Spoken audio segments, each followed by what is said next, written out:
नाहरगढ़ की रियासत का नाम देश परदेश के कलावंतों में कई पीढ़ियों से प्रसिद्ध था। लगभग 125 साल पहले राजा वीरभद्र सिंह ने नाहरगढ़ के राज्य की नींव डाली थी।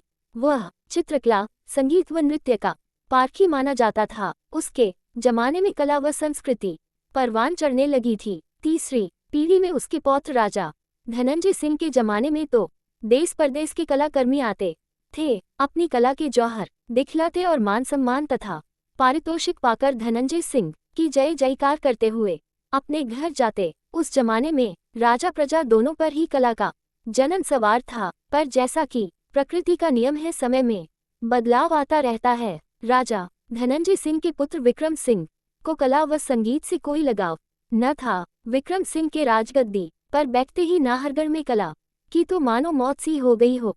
राजा का रुख देखकर प्रजा ने भी इस ओर से मुंह मोड़ लिया।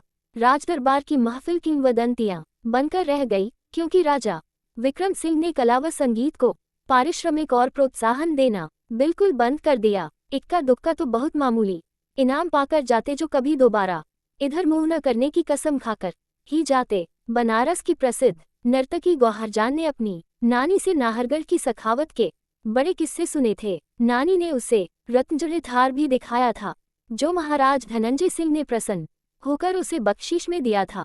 बदलते माहौल से बेखबर आफत की मारी गौहरजान ने विक्रम सिंह के दरबार में पेश होकर अपनी कला के प्रदर्शन की आज्ञा चाही।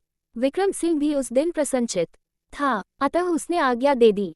एक घड़ी रात बीतने के बाद महफिल शुरू हुई। गौहरजान ने एक मदभरी अंगड़ाई लेकर नृत्य शुरू किया। पुराने दरबारी कलेजा थाम कर रह गए। गौहरजान के पैरों में बिजली की चपलता थी, उसके शरीर की कमनीयता उसके साथ आए साजिंदों की लय और ताल से मिलकर एक अलौकिक, अद्भुत एवं अवर्णनीय माहौल बना रही थी। पुराने कला पारखी बहुत दिनों बाद अपनी सुध बुध खो बैठे थे। मंत्रमुग्ध दर्शकों को आभास ही न हुआ कि रात कब आखिरी पहर आ पहुंची, परंतु जैसा कि नियम था कि राजा बख्शीश न दे तो और कोई बख्शीश कैसे दे, साजिंदों की समझ में ही न आ रहा था कि क्या हो रहा है। इनाम मिलता न देखकर उनका धैर्य जवाब देने लगा था, परंतु गौहरजान की तन्मयता व चपलता में कोई अंतर न था।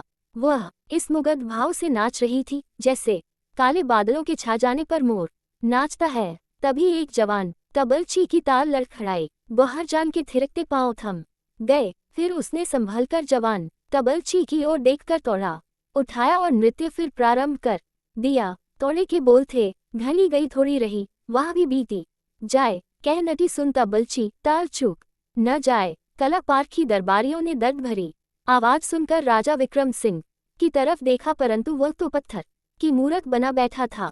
गौहरजान ने जब तोड़े को दोबारा गाया तो उसकी आवाज में दुनिया भर का दर्द था।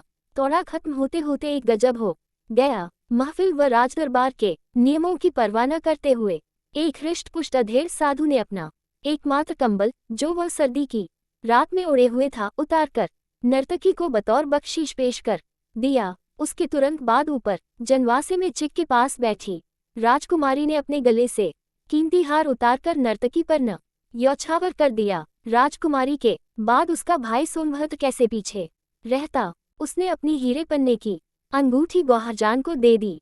दरबारियों को मौका मिला, फिर तो जिसके मन में जो आया वो उसने गौहरजान को दे दिया। राजा विक्रम सिंह जला भुना तो बहुत, परंतु अपनी इज्जत की खातिर उसे भी बख्शीश देनी पड़ी। महफिल चरम सीमा पर पहुंचकर समाप्त हो गई।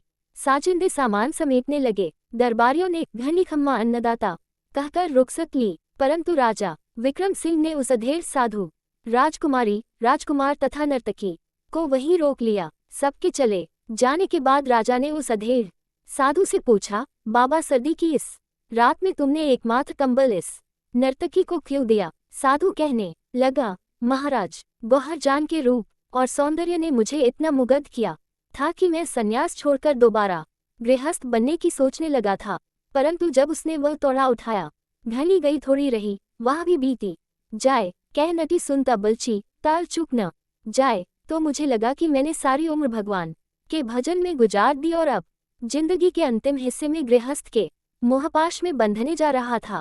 मुझे गौहरजान की यह सीख अच्छी लगी, अतः मैंने प्रसन्न होकर जो कुछ मेरे पास था इसे दे दिया।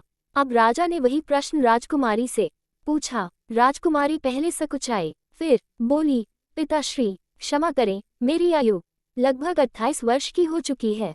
मेरी सभी सखियां विवाह करके आनंद ले रही हैं, मगर आपने अभी तक मेरे स्वयंवर की नहीं सोची।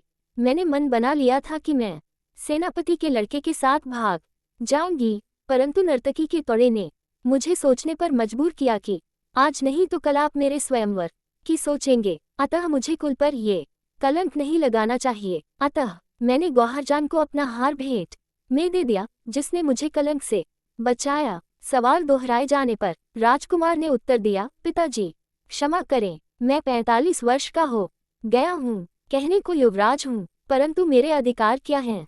हर छोटी से छोटी बात की आज्ञा मुझे आपसे लेनी पड़ती है। मैं जिंदगी से ऊब गया था। मैंने आपका कत्ल करके राजगद्दी पर कब्जा करने का मन बना लिया था, परंतु नर्तकी के तोड़े ने मुझे समझाया कि पिता वृद्ध हैं, उनकी उम्र जा चुकी है, अतः गद्दी आज नहीं तो कल मुझे मिलेगी ही। राजा विक्रम सिंह ये बातें सुनकर आश्चर्यचकित रह गया। वह सोच भी नहीं सकता था कि गीत संगीत का प्रभाव इतना भी हो सकता है। नर्तकी ने उस सवाल का जवाब इस तरह दिया, महाराज, इनाम मिलता न देखकर जवान तबलची का धैर्य टूटने से उसकी ताल टूटने लगी थी।